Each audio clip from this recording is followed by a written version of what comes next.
Bonjour et bienvenue dans cet enregistrement. Aujourd'hui, on va parler de la mise en place d'une solution de centre de contact, surtout comment bien la choisir et réussir son déploiement. C'est un webinaire que je vais en fait tout simplement animer en live avec Anne Rapinoe, qui est dirigeante du cabinet sur l'expérience client et la relation client FICRM, et moi-même, donc Frédéric Canavette, product manager et chargé des projets digitaux chez Eloquent. Alors, qu'est-ce qu'on va voir en fait au sommaire de ces 45 minutes? On va voir ensemble tout simplement ce que doit contenir un cahier des charges, les éléments clés à mettre dedans. Ensuite, on verra le déploiement de la solution, comment on va réussir son projet en interne avec les erreurs à éviter et bien entendu les indicateurs clés qui permettront de mesurer la réussite de la solution de centre de contact. Alors donc pour partager ensemble ce retour d'expérience, en fait simplement j'ai récupéré pas mal d'informations de mes collègues chez Eloquent, qui est un des experts européens de la relation client depuis 2001, donc plus de 20 ans. Et tout simplement, en fait, il y a plus de 300 clients qui ont été déployés, plusieurs centaines de projets qui ont été mis en place. Et donc, Eloquent a une belle expérience et un bon retour d'expérience là-dessus. Après tous ces projets mis en place, avec en plus une certification ISO 27001 qui permet d'avoir un bon retour sur comment déployer une solution, garantir la sécurité des données, etc. Et au total, chaque année, ce sont plus de 450 millions d'interactions multicanales qui sont traitées par an par les plateformes Eloquent et près de 150 millions d'enquêtes de satisfaction qui sont envoyées, puisqu'en fait Eloquent a deux grands métiers. Le premier métier, c'est celui d'éditeur de solutions de centre de contact, hein, donc gestion des interactions multicanales, hein, on parle du téléphone, du chat, du mail, etc. Mais également des services vocaux, fourniture de numéros spécifiques, etc. Et également tout ce qui est self-care, self-service avec des chatbots, callbots. Ça, c'est le premier grand métier d'Eloquent. Le deuxième métier d'Eloquent, c'est la mesure de la satisfaction client avec les enquêtes multicanales, la publication des avis et le monitoring du parcours client. Tout cela lié par des outils d'analyse sémantique qui sont intégrés à nos briques applicatives, c'est-à-dire que pour comprendre automatiquement ce que veulent dire les clients lorsqu'on reçoit plusieurs centaines d'enquêtes de satisfaction par mois, et bien tout simplement on peut utiliser les outils d'analyse sémantique qui permettent d'identifier soit l'aiguille dans la botte de foin, c'est-à-dire le client mécontent qui sera passé au travers des outils d'enquête classiques, de la notation, mais également pour avoir une vision macro, par exemple, du parcours client. Donc avec moi, j'aurai en fait lors du séminaire live Anne Rabino, qui est fondatrice d'EFI CRM, qui est un cabinet expert dans la relation et l'expérience client, à la fois la partie conseil, diagnostic, audit, et mais aussi de la formation sur tout ce qui est formation des conseillers, ateliers, etc. Le suivi, la direction de projet, justement, on en parlait, plusieurs dizaines de projets mis en place, mais également du recrutement, par exemple, choisir les bonnes personnes, passer les bonnes annonces, etc., etc. Alors passons maintenant de manière concrète à la mise en place d'une solution de centre de contact. On va commencer par le début qui est tout simplement la réalisation du cahier des charges. Alors réalisation du cahier des charges comprend en fait plusieurs étapes. La première chose en fait c'est de réaliser une expression de besoin en interne. Alors cette expression de besoin en interne va permettre tout simplement de cadrer un petit peu le projet, de savoir ce que vous voulez faire, défendre le projet auprès de votre direction, savoir ce que va faire l'outil ou ce qu'il ne fera pas, et ça permet vraiment d'avoir une première réflexion. Et c'est vraiment important pour présenter le projet à la direction générale. Le deuxième point, ça va être tout simplement l'écoute du marché. L'écoute du marché aura deux objectifs. Le premier, c'est de s'acculturer pour savoir ce qu'est une solution de contact, est-ce qu'elle comprend ce standard, quel est l'état de l'art actuellement. Voilà, par exemple, quels sont les différents canaux, les bonnes pratiques, etc. etc. Puisqu'en fait ça peut évoluer facilement d'année en année, hein. Si les outils d'il y a 5-10 ans étaient relativement standards, désormais ça s'accélère avec de plus en plus d'outils comme par exemple les chatbots, les callbots, etc. Donc pour cela, en fait, il va falloir être à l'écoute des éditeurs du marché, des retours de clients. Et pour cela, le plus simple, c'est tout simplement soit de participer à des salons, lorsque les salons physiques reprendront, bien entendu, mais en attendant, pouvoir assister à des webinaires, par exemple des éditeurs comme nous, qui expliquent un petit peu les bonnes pratiques, etc. C'est également faire partie d'associations, la FRC, la marque, etc., etc., qui vous permettent en fait de rencontrer des gens, poser des questions, avoir des retours d'expérience interne. Enfin, bien entendu, vous pouvez aussi faire appel à vos confrères qui vont tout simplement vous indiquer, bah voilà, qu'est-ce qu'ils ont mis en place comme outil, qu'est-ce qu'ils vous recommandent, comment ça s'est passé pour eux, etc., etc.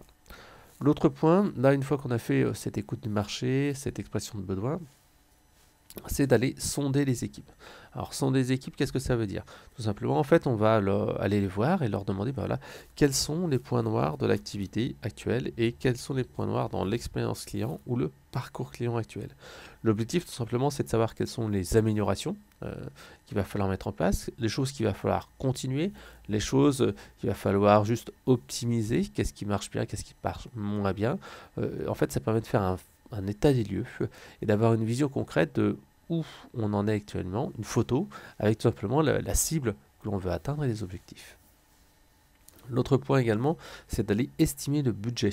Alors, l'expression de besoin permettra de savoir qu'est-ce qu'on va faire au niveau, par exemple, de la solution. Est-ce qu'on veut déployer juste voix et email?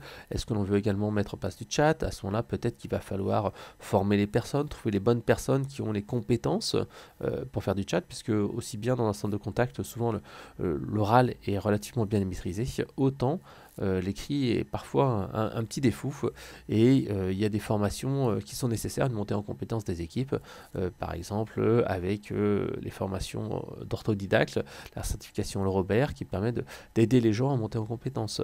Ça peut être également des formations à la culture client, etc. Voilà, donc il faut vraiment estimer un budget à valider à la direction et vérifier aussi qu'il y aura bien une disponibilité des équipes. Puisqu'un projet de solution de centre de contact ne se fait pas sans les opérationnels. Il est vraiment essentiel d'avoir des gens qui vont être disponibles et qui vont pouvoir répondre aux questions, vérifier que ce qui va être mis en place va bien correspondre à leurs besoins, qu'il y ait des tests. Et c'est pour ça en fait qu'il faut définir des dates clés et des périodes critiques sur lesquelles en fait tout simplement on va se dire bah non, c'est pas la peine d'essayer de mettre en place le projet à ce moment-là parce qu'on est en période haute, parce qu'il y a des soldes, etc., etc. Par exemple, on a certains clients pour lesquels la période de Noël, par exemple King Jouet, pour lesquels la période de Noël est vraiment cruciale.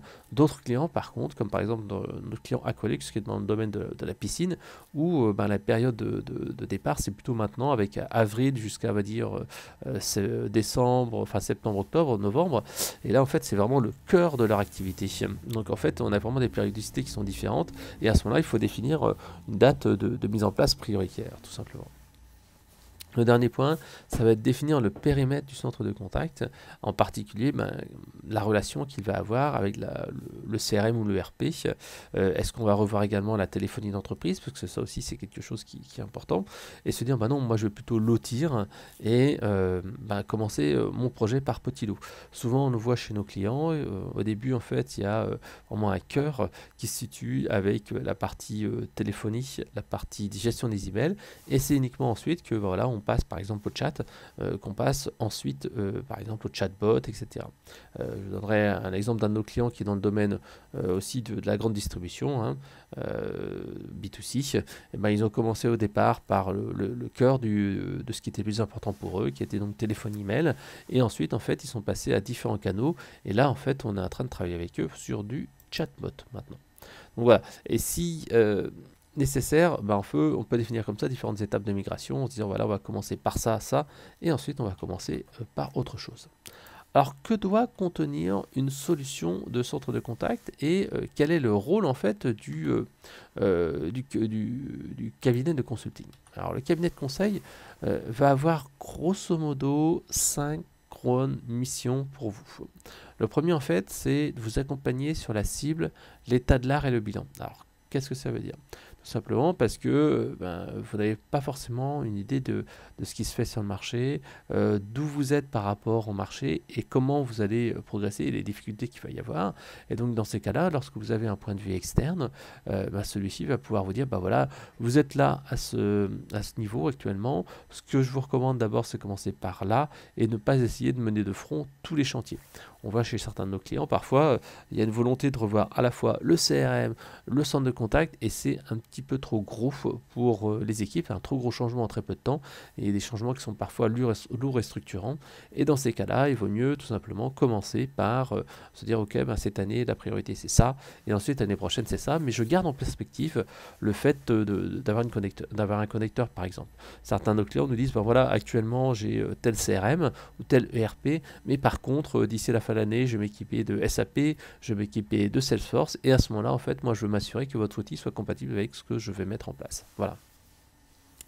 Le cabinet aussi a une deuxième mission qui est tout simplement de vous aider à définir vos besoins actuels, mais aussi les besoins à venir. C'est-à-dire que là, ok, vous avez plutôt besoin de tel niveau, tel canal, etc., etc. Mais dans le futur, compte tenu un petit peu de l'évolution des besoins, de l'évolution du secteur d'activité, etc., etc., bah, peut-être qu'il va falloir aussi anticiper les choses et par exemple aller vers plus de FAQ, plus de self-service. Et dans ces cas-là, en fait, pourquoi pas mettre en place un chatbot, un callbot, un voicebot, etc., etc. L'autre point, c'est de challenger également l'organisation de l'entreprise, c'est-à-dire, ben voilà, il y a peut-être d'autres manières de travailler. Par exemple, on a eu certains de nos clients qui disaient, ben voilà, j'ai besoin en fait de revoir ma solution de centre de contact pour être plus efficace, parce qu'on a un centre de contact à Paris, on a un centre de contact en fait qui est en province, et en fait, ben, à Paris, on a du mal à recruter, on a du mal à trouver des gens, etc., etc. Et donc en fait, ils ont bien sûr mis une solution de centre de contact qui centralisait les deux organisations, mais en plus pour tout simplement faire face aux pics de demande et gérer certaines campagnes d'appel un peu spécifiques, et ben en fait ils se sont dit ben voilà, ce qu'on va faire, c'est qu'on va faire appel à une entreprise tierce, un prestataire qui va tout simplement gérer les appels à notre place, et pour cela ils vous souhaitaient en fait que la solution de centre de contact puisse être gérée comme ça en multisite, mais également avec des prestataires extérieurs sur lesquels en fait ils voulaient avoir une vision également de la qualité de service, des enquêtes de satisfaction, etc., etc. Voilà. On peut également travailler au niveau de l'expérience collaborateur et l'expérience client. Bah, parfois, on se dit que bah, oui, il y a certes l'outil qui compte et on va aider un petit peu les gens, mais il faut peut-être aussi travailler sur la motivation des collaborateurs, leur donner les bons moyens de travailler. On a par exemple un de nos clients qui s'appelle Ikira, qui a mis en place toute une stratégie de développement de l'expérience client au travers en fait d'enquêtes, d'écoute, de parcours client à la fois au niveau de l'onboarding, l'accueil des nouveaux collaborateurs, la première semaine, des enquêtes régulières, une enquête annuelle, etc., etc., qui permet tout simplement d'améliorer en fait les conditions de travail et d'améliorer l'engagement des collaborateurs. Voilà. L'avant-dernier point, c'est tout simplement d'aider à établir une liste de fonctionnalités essentielles et surtout de les prioriser. Souvent en fait le problème quand on choisit comme ça une solution de centre de contact, on va vouloir en fait aller un petit peu plus loin que son besoin actuel, c'est à dire qu'on va faire entre guillemets une liste au Père Noël avec l'intégralité des fonctionnalités qu'on aimerait bien avoir, et on va avoir des fonctionnalités très évoluées, analyse des conversations, callbot, etc. Alors que tout simplement au départ c'est peut-être pas nécessaire de mettre tout ça. Il vaut mieux se concentrer sur ce qui est le plus important, qui va donner un effet maximum et qui va vraiment aider les gens avant d'aller trop loin. Donc il faut vraiment prioriser, se dire voilà, la priorité c'est ça, tel canal, telle fonctionnalité, et ensuite après on va aller un peu plus loin. Le dernier point, le rôle en fait de l'éditeur tout simplement et de son cabinet de conseil, c'est d'être en liaison et d'être entre guillemets un arbitre, un juge en fait qui va vous permettre en fait d'avoir en fait une bonne cohérence entre cette alchimie entre ces trois parties, vous, l'intégrateur et vous et l'intégrateur tout simplement, puisqu'en fait parfois il y a besoin d'expliquer, de traduire les demandes, mais aussi d'assurer que le paramétrage est bon, hein, est fait dans l'état de l'art, que les délais sont bien respectés, qu'il n'y a pas des alertes à lever et qu'il y a vraiment une bonne compréhension entre les deux parties, parce que parfois un éditeur on lui demande de faire ça et il va le réaliser tel que c'est, mais peut-être qu'il y a des manières plus simples de le faire ou simplifier les choses et ne pas mettre en place des usines à gaz ou des process trop compliqués, alors qu'il y a des choses qui peuvent être vraiment très simples à être mises en place. Alors là on était donc sur la partie cabinet de conseil. Que doit contenir en fait un cahier des charges? Alors on a essayé de vous lister avec Anne Rabineau de Défi CRM les différents éléments clés que doit contenir un cahier des charges pour une solution de centre de contact. Tout d'abord il doit présenter les interlocuteurs du projet. qui sera le chef de projet, quelle sera l'interface, etc., etc. Ensuite, une présentation de l'entreprise. Quelle est son organisation, son historique, quels sont les produits vendus, le secteur d'activité. Quels ont été également les déclencheurs de la mise en place de projet. Pourquoi en fait les personnes disent voilà, désormais il faut que ça change, quelles sont les difficultés et donc quels sont les problèmes prioritaires à résoudre. Ensuite, il y a l'organisation du ou des services, à la fois le service client, le service commercial, le service marketing, est-ce qu'il y a un service réclamation, etc.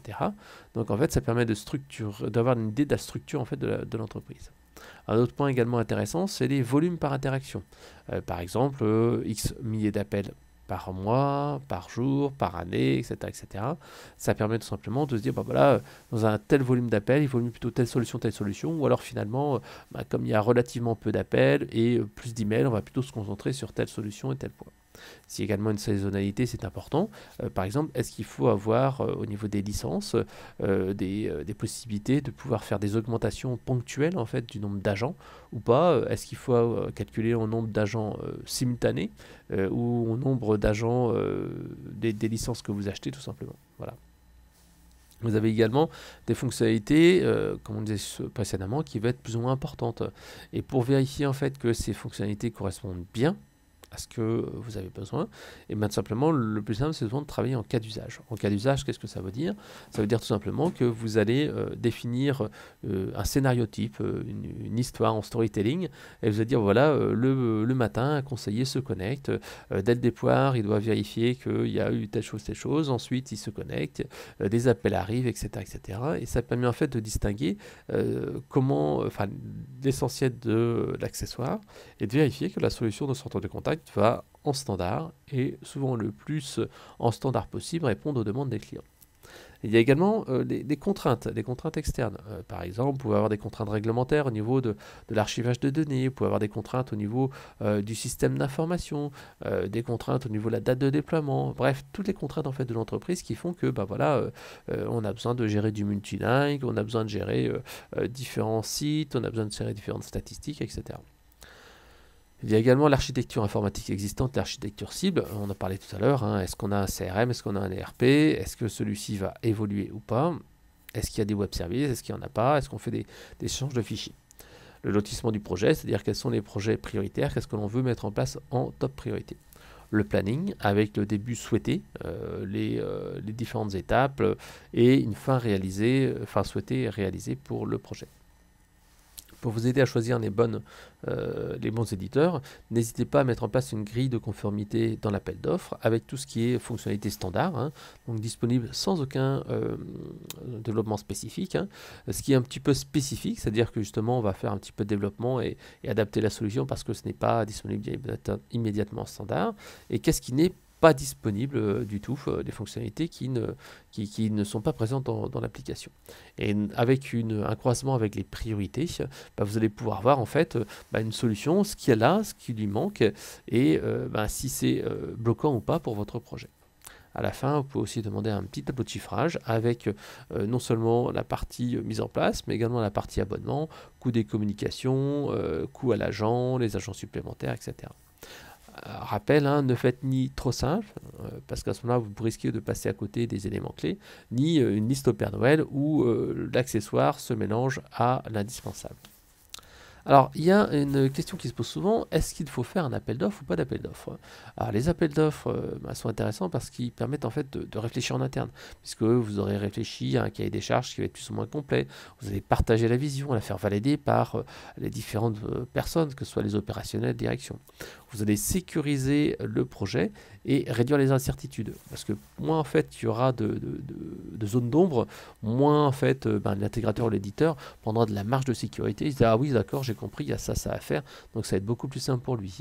Par exemple la partie web service et intégration CRM et ERP, plus en fait vous aurez de détails là-dessus, moins l'éditeur va se dire ça va être un petit peu compliqué, je vais avoir peut-être des surprises et je vais donc chiffrer en plus. Si vous lui fournissez déjà dès le départ de la documentation sur les web services, à ce moment-là, il va être tout de suite rassuré, il va se dire oui j'ai l'habitude de faire, je connais, j'ai déjà mis en place, donc ça va être beaucoup plus simple. Le dernier point, c'est la mise en concurrence. Lorsque vous allez faire un appel d'offres, vous pourrez comparer de manière relativement objective les solutions, à la fois à partir de la réponse au cahier des charges, par rapport aux présentations, vous aurez en fait une idée du fonctionnel, vous aurez un comparatif entre les informations techniques et les informations financières. Donc ça vous donne vraiment une vision très très complète. Les inconvénients en fait de l'appel d'offres, c'est tout simplement le temps. Le temps, tout simplement, pour rédiger le cahier des charges, mais aussi pour répondre aux questions, organiser les zéros et ensuite suivre les différentes soutenances avec la disponibilité des différentes personnes. Donc là, on verra tout à l'heure, après, ce que recommande, par exemple, le FI CRM en termes d'organisation et d'euros. Alors, l'autre point, c'est quelles sont les différences entre primo-accédant et renouvellement. Alors ça, en fait, c'est quelque chose que nous, en tant qu'éditeur de solutions de centre de contact, on voit en fait des petites différences. Le primo-accédant qui installe pour la première fois une solution de contact a souvent en fait besoin de plus d'aide pour tout simplement savoir cadrer son projet. Il doit plus écouter son intégrateur ou son éditeur, puisqu'en fait, voilà, ça va être sa première solution. Généralement, il part d'un Outlook, il part en fait de la téléphonie un peu d'entreprise, et là en fait, il va mettre en place une solution de centre de contact, et parfois il a besoin d'aide, d'accompagnement, parce que l'éditeur a un retour d'expérience, il pourra le conseiller. Non, mais il vaut mieux plutôt s'organiser comme ça. On a d'autres clients qui ont fait ça, donc il vaut mieux plutôt faire ça. Donc écoutez et ne pas essayer en fait de partir en fait sur une organisation qui serait un petit peu trop complexe ou trop simple par rapport à ce que propose l'application. Ensuite, souvent, lorsqu'on est primo-accédant, il faut demander plus d'accompagnement et parfois faire appel à une société de conseil pour justement avoir cet aspect cadrage et s'acculturer à tout ce que peut faire une solution de centre de contact. En renouvellement, bien entendu, c'est beaucoup plus facile généralement parce qu'on a déjà un existant, on connaît la solution, on sait quelles sont ses limites, on sait ce que l'on veut, mais faites attention quand même à oublier les détails ou les évidences qui pour vous sont simples mais qui ne sont pas forcément les mêmes d'une solution à l'autre. Parfois, certaines solutions sont très pointues dans certains domaines et dans d'autres, en fait, ce n'est pas disponible. Donc en fait, faites bien attention à vérifier que les points clés, les choses que vous appréciez et que vous aimez beaucoup dans la solution actuelle, soient vraiment présentes dans la nouvelle solution. En revanche, n'essayez pas de copier-coller l'ancienne solution. Ça aussi, on le voit trop souvent, des gens qui disent « Ouais, mais dans l'ancienne solution, ça faisait ça, puis l'ancienne solution, ça faisait ça. » Non, mais il faut se dire, la nouvelle solution, c'est ça, elle permet de faire des choses de manière différente. Certes, vous ne retrouverez pas tout ce que vous avez, mais vous allez récupérer des nouvelles choses, des nouvelles manières de fonctionner, etc., qui vont être aussi positifs. Donc, vérifiez bien, en fait, ces éléments-là. Alors, la deuxième partie de l'intervention, c'était justement comment déployer efficacement sa solution de centre de contact une fois qu'on a fait son cahier des charges. Alors, j'aime bien mettre cette illustration qui montre bien en quoi la bonne définition du projet, la bonne réalisation du cahier des charges est essentielle, et c'est ça en fait qui va contribuer à avoir une solution de centre de contact qui sera bien déployée. Alors, je vous montre un petit peu ce graphique. Ce que le client a expliqué parfois, justement, il va un petit peu au-delà de ses besoins et il va dire ouais, mais j'ai besoin de faire ça, ça, ça. Alors que finalement, c'est peut-être un petit peu trop évolué par rapport à ce qu'il a véritablement besoin. Ensuite, c'est peut-être par clair. Souvent, il y a des zones d'ombre. On oublie de préciser des choses qui sont pourtant très importantes. Il n'y a pas très longtemps, par exemple, moi, je travaillais sur un projet et j'ai eu le cas en fait d'un client qui disait oui, il n'y a pas de souci, on va vous fournir une base de données, il n'y a pas de souci.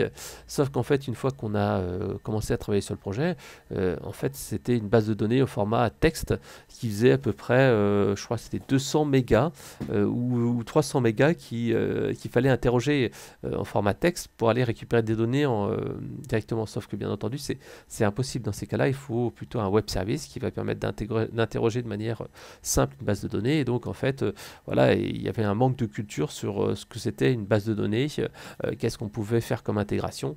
Et ça, c'est des choses qu'on ne connaît pas justement si on est primo-accédant. Voilà, ensuite, c'est ce que veut la personne, ce que comprend le client. Le programmeur qui n'a pas très bien compris peut faire des choses un petit peu à côté. Le consultant qui a vendu en avant-vente, il a dit mais vous inquiétez pas, ça va être simple, on pourrait faire ceci, cela. Après, bien entendu, on ne sait pas trop ce qui a été fait, documenté entre le début du projet et le fin du projet, ce qui a été installé, ce que le client a été payé, puis au final, le client voulait quelque chose de beaucoup plus simple. Voilà.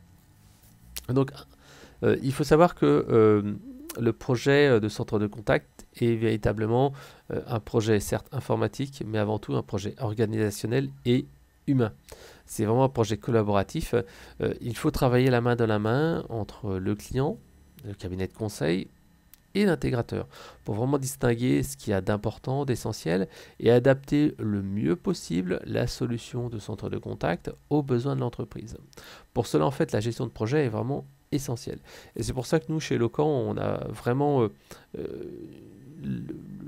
à cœur de jouer à fond sur la partie accompagnement, parce que l'accompagnement, c'est ce qui va permettre de faire en sorte que la solution qui va être déployée va être adaptée exactement aux besoins de l'entreprise.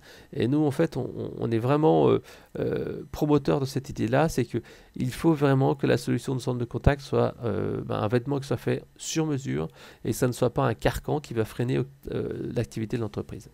Alors, pour cela, en fait, donc, il faudra faire des points réguliers entre l'équipe du client et l'équipe de l'éditeur ou de l'intégrateur. Et selon en fait le type de projet, que ce soit des projets importants ou des petits projets, il y aura différentes instances. Alors, tout simplement, en fait, vous avez les coproges, les copiles qui existent en fait régulièrement. Alors, les copiles, c'est les comités de pilotage, généralement de manière hebdomadaire, hein, qui permet en fait d'aller définir les objectifs macro, les risques, etc., etc. Vous avez les coproges, les comités de projet, qui permettent en fait de voir le suivi avec les actions, les tâches, qui fait quoi, et pouvoir voir si on est plutôt à jour en retard. Et en fait, l'objectif, il est double. D'une part, en fait, vérifier que les équipes du client ont bien compris les challenges, vérifier que le sponsor, les managers soient en ligne là-dessus, qu'ils faillent bien attribuer du temps, attribuer du budget, gérer des priorités dans ces fameux copiles. Donc, c'est vraiment quelque chose qui est très, très important. D'avoir ces éléments-là, parce qu'en fait, on se rend compte que sur les projets, parfois en fait, il y a plein d'autres choses à gérer, et s'il n'y a pas un décideur, un sponsor qui est là pour faire avancer les choses, en fait, le projet peut très facilement glisser et prendre plusieurs semaines de retard. Des éléments qui sont vraiment également importants, ce sont les ateliers de spécification. Alors les ateliers de spécification, c'est assez simple, ils permettent de cadrer en fait les différents lots en fait du projet. Par exemple, un atelier spécial sur la voix, un atelier spécial sur la gestion des campagnes, un atelier spécial sur par exemple la mise en place d'un chatbot, etc., etc. Donc ces ateliers de travail réunissent à la fois des opérationnels, mais également le chef de projet et l'éditeur, et tout simplement, en fait, on va travailler ensemble sur un point, qu'est-ce qu'il faut améliorer, quelle est la situation de départ, etc., etc. Donc pour les petits projets, en revanche, on est sur une structure qui est quand même beaucoup plus light. Souvent, en fait, on part sur une seule réunion en fait qui réunit à la fois les ateliers de spécification, les compiles, les coproges. Et donc, en fait, on est sur 2-3 personnes du côté de chez Eloquent, et ensuite on va dire 2-3 personnes en fait du côté du client. Et donc à ce moment là, en fait, ces petits comités permettent toutes les semaines d'avancer. Alors c'est toutes les semaines ou toutes les 2 semaines, et ça permet en fait d'avancer dans le projet, vérifier aussi qu'il y a un rythme, imposer un rythme dans le projet, puisque en ayant comme ça ces différentes deadlines, ça permet d'insuffler un rythme. Si vous avez des coproges toutes les semaines, vous n'avez pas en fait le même rythme en fait qu'un coproche en fait tous les 2 semaines. Je donnerai l'exemple d'un de nos clients là sur lequel en fait je suis en train de mettre en place un outil, et c'est vrai que on a eu des réunions qui étaient à peu près sur un rythme toutes les 2 semaines, et en fait quand on était sur la fin du projet avec une volonté de finir d'ici à début avril, et bien en fait tout simplement on a fait des points d'étape. Des points d'étape en fait hebdomadaire avec juste une petite partie d'équipe, mais pour nous forcer un petit peu à avancer, nous forcer en fait à avoir des résultats, et ça a permis en fait de donner un petit coup d'accélération au projet. Voilà. Il faut également travailler en commun entre l'éditeur et le client pour l'organisation. Alors parfois, ça peut être par exemple une organisation sur l'organisation des équipes. On voit souvent que la mise en place de la solution de centre de contact est souvent le bon point de départ pour travailler sur l'organisation des équipes. Par exemple, annualiser le temps de travail pour permettre en fait d'élargir les horaires de travail, ou par exemple trouver des équipes qui seront disponibles le samedi, etc. L'autre point, ça peut se dire, on va aussi en profiter pour faire appel à un centre de contact supplétif qui interviendra à des moments clés. On peut également aussi intégrer dans la réflexion les RH, en particulier s'il y a justement des impacts au niveau organisationnel, les équipes, les compétences, la montée en compétences, le travail, les horaires, etc. Et à ce moment-là, ben, il va falloir tout simplement consulter le CSE. C'est aussi le cas par exemple lorsqu'on veut mettre de l'écoute et de l'enquête de satisfaction. Là aussi, il faut prévenir et anticiper, parce que même si ça paraît assez évident maintenant d'avoir une notation post-appel, dans certaines organisations, ça peut être un petit peu compliqué de mettre en place ce système-là et systématiser l'écoute des conversations. Le dernier point, et je rappellerai, c'est ne pas ouvrir des canaux sans être capable de les traiter. Ça, en fait, il n'y a rien de pire. C'est dire, bah voilà, tiens, je vais ouvrir par exemple du chat, et se dire, bah je vais ouvrir le chat, sauf qu'en fait, on n'est pas capable de traiter le volume de demandes, on a un temps d'attente qui va être trop long, etc. Ou alors, on a des conseillers qui ne maîtrisent pas l'orthographe, et à ce moment-là, en fait, ça va être compliqué. Donc, en fait, il faut véritablement être sûr de pouvoir ouvrir des canaux qu'on est capable de traiter de manière qualitative.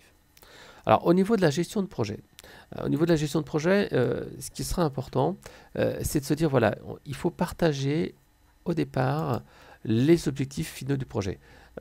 Quel va être en fait l'objectif final et à quoi on veut arriver. En formalisant les objectifs, en disant bah voilà, on veut avoir une QoS, c'est-à-dire une joignabilité au service client de par exemple 90-95%, et à ce moment-là, on va tout mettre en œuvre pour arriver à ce niveau-là. Par exemple, on va mettre en place l'enregistrement des appels avec de l'enregistrement des messages de manière vocale et un traitement qui sera asynchrone. Peut-être en fait que l'on va mettre en place un chatbot ou un callbot pour prendre en charge les appels du lundi matin. Bref, en fait, en partageant les objectifs du projet, ça permettra en fait de vérifier à la fin que le projet va être en conformité et que les objectifs du cahier des charges seront bien respectés en clôture. L'autre point également d'attention, c'est travailler sur l'équipe projet. Alors, l'équipe projet, c'est à la fois donc la personnalité du chef de projet, le bon choix, ça doit être quelqu'un qui connaît bien l'entreprise, quelqu'un qui n'est ni trop technique, ni trop métier, quelqu'un qui connaît bien l'organisation et qui est capable d'aller discuter avec les différentes personnes. Définir également le qui fait quoi, avec le temps qu'il faudra dégager pour gérer ces différentes informations, avec donc bien sûr cette planification des disponibilités. L'autre point également, c'est de préparer les ateliers techniques et les spécifications. Moi, en tant que chef de projet sur certains projets que j'ai déployés, je vois qu'il est vraiment important d'anticiper le travail sur les ateliers, que ce soit des ateliers sur le bandeau, le chat, l'email. Il faut que votre chef de projet en interne ait du temps pour cela. L'éditeur va bien entendu vous fournir des questions, va fournir un cas de travail, il y aura bien entendu un travail qui sera fait en session, mais il faut également prévoir un petit peu de travail de votre côté en amont pour vérifier comment ça se passe, etc. Et vérifier que la réalité du terrain est bien celle qui va être présentée. Travaille également à la résistance au changement, c'est quelque chose qui est essentiel.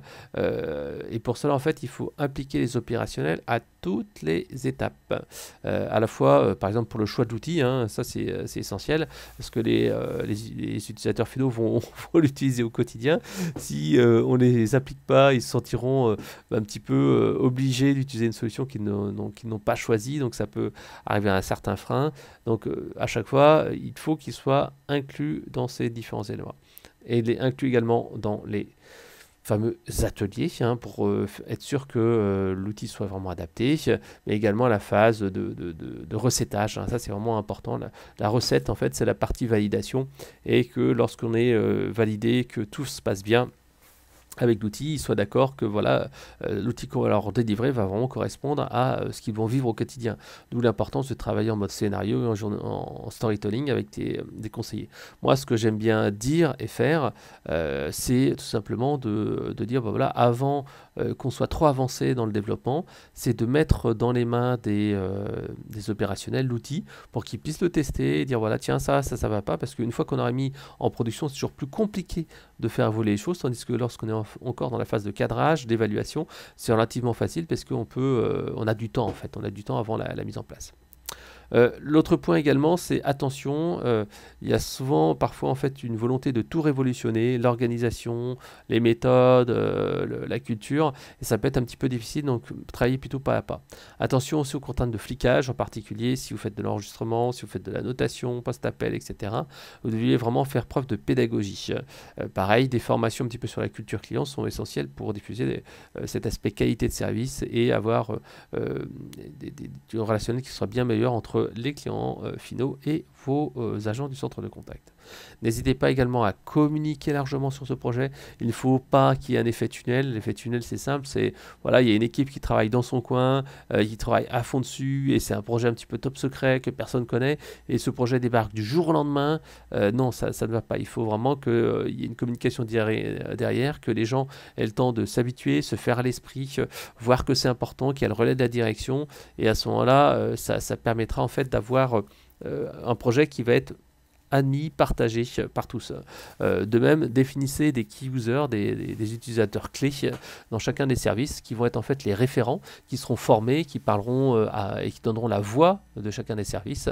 Et ça, c'est vraiment important pour à la fois l'adoption et avoir la réalité terrain. Enfin, il y a la partie matrice de gestion des risques et suivi du planning. Alors ça, c'est typiquement de la gestion de projet un peu classique. Alors je vous ai mis ici un exemple. Pour une matrice des risques pour une gestion de projet, en fait, on va dire, attention, au niveau technique, il y a parfois, il peut y avoir des problèmes de synchro. À ce moment-là, en fait, les clients, si le temps d'attente est trop long, ils peuvent penser que ça ne va pas. Ça, c'est une probabilité forte que ça arrive et une gravité forte. À ce moment-là, c'est quelque chose de prioritaire, etc., etc. Donc ici, vous avez différents points, du technique, du projet, du produit, l'exploitation ou de la formation. Et à chaque fois, il va falloir définir quels sont les risques, les probabilités, les impacts, les anticiper. C'est très simple, c'est le principe en fait d'anticipation des problématiques. Un petit rappel aussi, quand on avance en fait dans le projet de mise en place de centre de contact, il y a ce fameux le triangle des Bermudes que l'on retrouve dans tous les projets informatiques. C'est que tout simplement, selon en fait ce que a été bien anticipé le projet, en fait on peut se retrouver dans une situation où finalement on doit déployer à telle date, où on a prévu tel budget, où on a prévu de faire telle fonction, puis finalement il y a un des éléments qui a été mal anticipé, et à ce moment-là, finalement, on n'est pas capable de faire dans les temps et avec le budget imparti le projet, et à ce moment-là, on arbitre ça avec les équipes, et tout simplement se dire, finalement, on va peut-être réduire le scope. On a eu le cas, par exemple, chez un de nos clients il n'y a pas très longtemps, il souhaitait en fait mettre en place un chatbot, et en fait, il voulait mettre en place du suivi de commandes, il voulait mettre en place du suivi de la disponibilité produits, sauf qu'en fait, on se rendit compte au bout d'un moment que le RP avait des difficultés à fournir des informations sur la disponibilité des produits, puisqu'il y avait des réservations, il y avait des commandes, du réappro, des choses comme ça. Et en fait, si on voulait sortir dans les temps le projet, tout simplement, il fallait faire un arbitrage, et on a décidé en fait d'avoir une version light de la dispo produit pour en fait sortir dans les temps avec un fonctionnel qui était attendu. Donc il y a véritablement un arbitrage. Mais pour cet arbitrage-là, il est vraiment essentiel de le partager avec le sponsor du projet. Pourquoi ? Parce que parfois, en fait, les équipes projet, que ce soit le chef de projet interne ou le chef de projet chez l'éditeur, l'intégrateur, en fait, ils se disent, ok, on n'y arrive pas, et à ce moment-là, on fait des choix. Sauf qu'en fait, ces choix-là ne peuvent ne pas être partagés par la direction d'entreprise. Ils disent non, mais ça c'est quelque chose d'essentiel, on ne peut pas revenir là-dessus, on avait promis, c'était un élément clé du projet, et des gens qui sont entre guillemets les mains dans le cambouis dans le projet peuvent oublier ces éléments-là. Donc c'est pour ça en fait qu'il faut véritablement valider décision stratégique avec le sponsor du projet pour être sûr qu'il soit d'accord là-dessus, et s'il n'est pas d'accord à ce moment-là, il faut trouver une solution, soit augmenter le budget, soit décaler la sortie dans le temps. Voilà. Alors, un point également en tant qu'éditeur, nous en fait, on a quelques éléments qui sont importants et qu'il faut valider, c'est la recette juste avant la mise en production. Là encore une fois, ça revient sur le point à disponibilité des équipes. Il faut véritablement accorder du temps pour tester avant la mise en production, parce qu'une fois que c'est mis en production, qu'on a appuyé sur le bouton on, en fait les équipes vont utiliser le produit, il faut bien entendu que ça soit le plus adapté possible. Donc il faut véritablement faire des tests et accorder suffisamment de tests sur une version qui est testable. En amont, bien entendu, il aurait fallu impliquer les personnes personne et développer sur des cas d'usage. C'est pas juste tiens je regarde, ça a l'air de marcher, etc. Non, je fais comme si c'était mon travail, comme si c'était au quotidien et je vais voir en fait ce qui va pas, est-ce que je comprends pas. Parfois en fait c'est juste un effort de formation et on l'a vu chez certains de nos clients, les clients qui utilisaient entre guillemets mal la solution parce qu'ils n'avaient pas compris qu'il y avait un raccourci clavier pour faire ci ou que tout simplement en passant par tel menu, c'était beaucoup plus simple de faire la manipulation. Donc parfois en fait il y a ces petits trucs là et les gens peuvent se dire ah ouais c'est vrai, c'est simple, etc. Vérifier après que les objectifs du projet soient bien atteints. Hein. On disait que par exemple au début c'était la QoS. Hein, est-ce qu'avec le projet qu'on va déployer, on va véritablement avoir une joignabilité maximum qui va être mise en place. Ensuite, la validation écrite. Hein, la validation écrite sert à quoi? À être formalisée et de dire ok, ben, on freeze le projet. On est d'accord que le projet il sortira avec ce périmètre fonctionnel là. Voilà. Alors je voulais aussi ajouter quelques petites erreurs à éviter. Les erreurs à éviter en particulier dans la gestion de projet, c'est pas clarifier la mission du chef de projet. Qui fait quoi? Qui est responsable de quoi? Et c'est vraiment important parce que si dans l'organisation, c'est pas clairement défini qui est responsable là-dessus, il va se dire non mais c'est pas à moi, c'est pas de ma responsabilité, c'est pas à moi de tester, etc. Donc vraiment faites ça. Quelle est la mission du chef de projet et les relais dans les différents services, qu'est-ce qu'il doit faire? Ensuite, dégager du temps. Donc on a parlé des opérationnels, mais j'évoquerai également le temps de la DSI, parce que parfois, pour faire des développements, par exemple avec le CRM, il faut passer par un prestataire externe. Et aussi avoir le support de la direction du sponsor. Éviter également le lancement de Big Bang sans assez de tests. Souvent, il vaut mieux travailler sur un pilote ou sur des périodes calmes et ensuite déployer sur l'ensemble de l'entreprise. Prévoyez toujours aussi des budgets pour les évolutions post-implémentation. Nous, ce qu'on se rend compte, c'est que généralement, en fait, on va mettre en place l'outil, puis on va se dire ah ouais, j'aimerais bien faire ça, j'aurais bien me former également, par exemple, sur l'écrit, je veux peut-être aussi faire une formation sur l'optimisation des indicateurs au centre de contact, etc. etc. Et c'est toujours bien, en fait, de prévoir un petit plus, en fait, un petit budget de 5-10% en plus pour aller faire ces petites optimisations qui feront vraiment gagner du temps à tout le monde. Il y a également l'organisation et le matériel. Hein. Il ne faut pas oublier de valider les prérequis techniques. Ça aussi, nous, on le voit très régulièrement. Parce que de plus en plus, en fait, la téléphonie passe par le réseau informatique. Et ce qui se passe, c'est que parfois, en fait, il y a des problèmes d'instabilité de réseau, de configuration qui ne sont pas bonnes, et de postes de travail qui sont équipés avec des vieux navigateurs Internet. On a eu, encore pas très longtemps, des gens qui utilisaient des très très vieilles versions d'Internet Explorer parce que leur outil métier était encore sur était compatible uniquement avec une vieille version d'Internet Explorer. Vérifiez bien que c'est le cas et que votre éditeur peut le faire.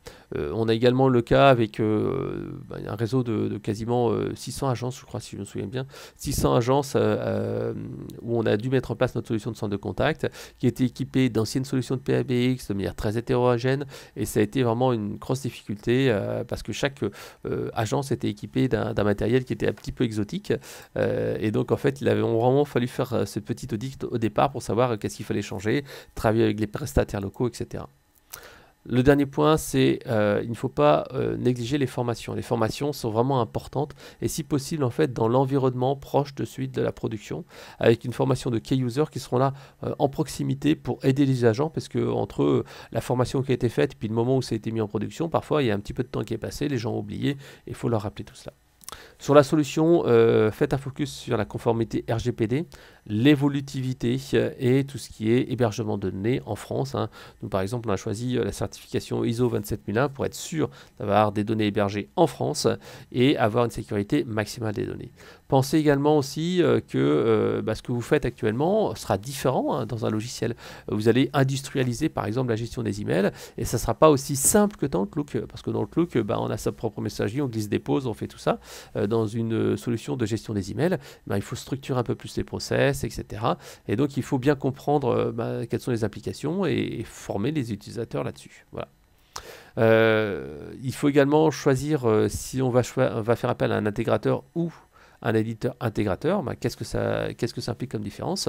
Un intégrateur connaîtra certes son produit, mais n'aura aucune main sur la roadmap, aura parfois des connaissances métiers limitées parce qu'il n'aura pas eu autant de vision qu'un éditeur qui sera multi-client. Il y a des circuits beaucoup plus courts de décision, on peut faire des évolutions et beaucoup plus de cohérence également, parce qu'un éditeur intégrateur a souvent de plus fortes capacités au niveau intégration. N'hésitez pas également à travailler sur les relations entre le CRM et le ERP. Un centre de contact n'est pas forcément un CRM ni un ERP. Il faut savoir qui fait quoi, où sont centralisées les données et le périmètre attendu. Les indicateurs clés également pour mesurer la réussite du projet, ça c'était un point que je voulais aborder en quasi-conclusion. Pour vérifier en fait que le projet est une réussite, il faut mesurer à la fois des indicateurs quantitatifs et des indicateurs qualitatifs. Les indicateurs quantitatifs, c'est par exemple le taux de décroché.